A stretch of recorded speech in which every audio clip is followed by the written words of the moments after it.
कृषी विकास प्रतिष्ठानच्या वतीनं स्वर्गीय माणिकलाल गांधी यांच्या स्मृतिप्रित्यर्थ दिला जाणारा 2024चा विदर्भ गौरव पुरस्कार प्रसिद्ध शेफ विष्णू मनोहर यांना केंद्रीय मंत्री नितीन गडकरी यांच्या हस्ते प्रदान करण्यात आला। यावेळी त्यांच्या पत्नी देखील उपस्थित होत्या। नागपुरातील इन्स्टिट्यूट ऑफ इंजिनियर्सच्या सभागृहात हा कार्यक्रम पार पडला। केवळ विद्वत्ता असून चालत नाही, त्या विद्वत्तेला परिश्रमाची जोड हवी असते। विष्णूने हिंमत दाखवल्यामुळेच आज देशातच नव्हे तर अमेरिकेत देखील स्वतःचा डंका त्याने वाजवला आहे।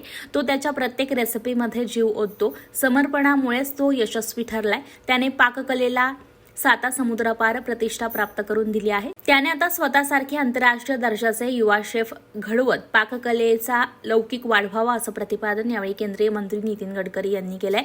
कलाकार व्यावसायिक जीवनात फारसं यशस्वी होत नाही, पण विष्णू मनोहर व्यावसायिक जीवनातही यशस्वी झाले, कारण त्यांच्यात हिंमत आणि प्रयोगशीलता आहे, ज्यामुळे महाराष्ट्राच्या पाककलेला त्यांनी स्वतः समुद्रापार प्रतिष्ठा मिळवून दिली असं देखील गडकरी यांनी म्हटलंय।